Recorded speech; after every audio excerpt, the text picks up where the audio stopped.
Hello, this is a update to the QuickBooks video as they've changed some things. So continue to open a browser as indicated in the instructions and go to QuickBooks. You're going to click on Free Trial, and what's new is these choices here. So let's go with Simple Start and click on Try It Free.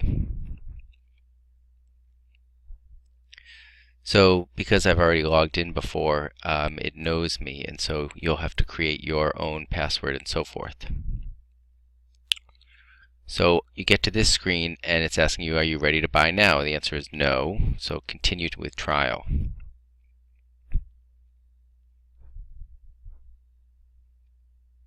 So this takes a moment for it to get to the next screen.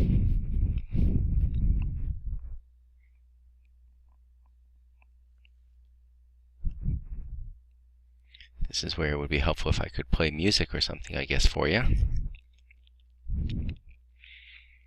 Okay, so what's your business called? So you can see from the instructions I want you to use your name and medical office or something like that. So here we'll put in Todd's Medical Practice. Okay. And how long have you been in business? Let's do 1 to 2 years because you're going to have opening balances, and click Next. Here, what can we take off your plate?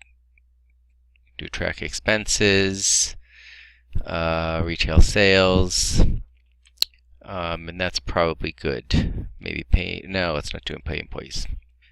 Okay, and do all set. Okay, so now you're in QuickBooks, and so now what you're going to do is always come up here to this little plus sign, and you're going to do your journal entries.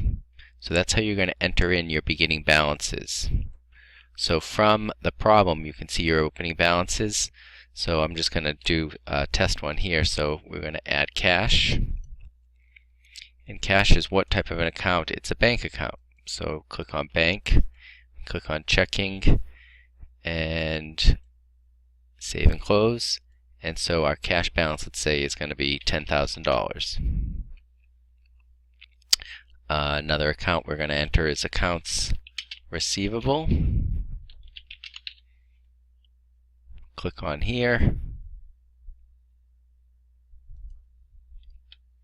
or hit enter rather, and it matches. So you're going to hit save and close.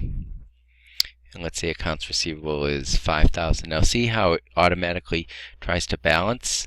So you don't want to hit to the next line, you want to hit 5,000. Oops, I hit 50,000, so we can delete a 0.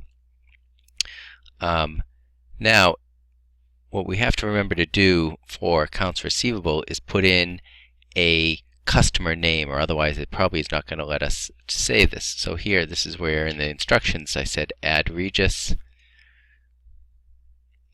And we should get a pop-up. Here we go as a customer, and just hit save. The next one, we're going to have inventory.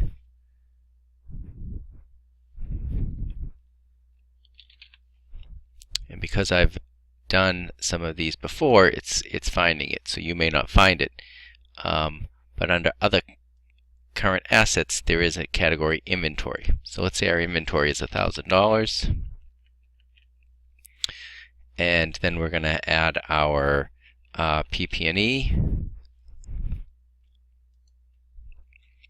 PP&E is an other asset, or fixed asset really, so we can put that under fixed assets. It doesn't really matter what you pick here in terms of buildings. Depletable, wouldn't really use depletable, but maybe furniture and fixtures. You wouldn't use accumulated for this one because you're going to use that next. So let's say our PP&E is 25,000. Really happy with the zeros today. Come on. Okay. And we're going to have accumulated depreciation, right? Because this is its second year in business, so they depreciated things. So we're going to go back into fixed assets, and this is accumulated depreciation. Save and close. And let's say that that is 2,500. And now let's go to our liabilities. So let's do accounts payable. Add accounts payable. Here, this is going to be current liabilities, right? And so here, see if we have accounts payable. Oh, accounts payable is right here, it has its own category. Okay, so accounts payable is a credit balance, so let's just assume that that's $2,500. You're going to use the numbers in the problem, not make up numbers. So in this one, accounts payable, it typically is going to need to know who do you owe that money to, a vendor.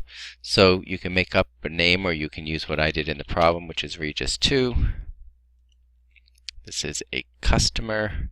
No, this is a vendor. Whoops, went away. Let's do it again. Regis 2.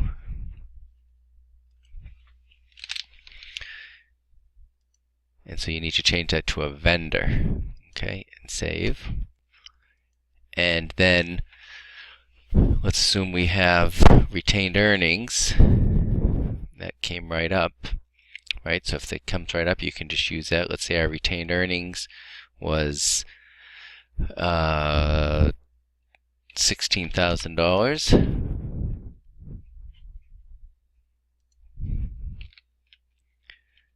And our paid in capital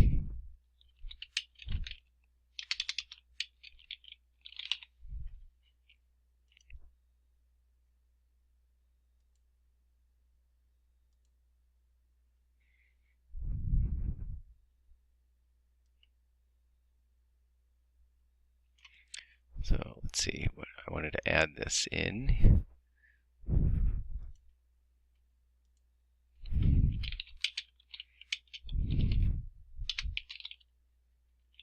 So you have to hit this plus sign, paid in capital. We know that's part of our equity section. And so paid in capital right here. And so that's 20,000. So now we're going to hit save. And that is our opening balances.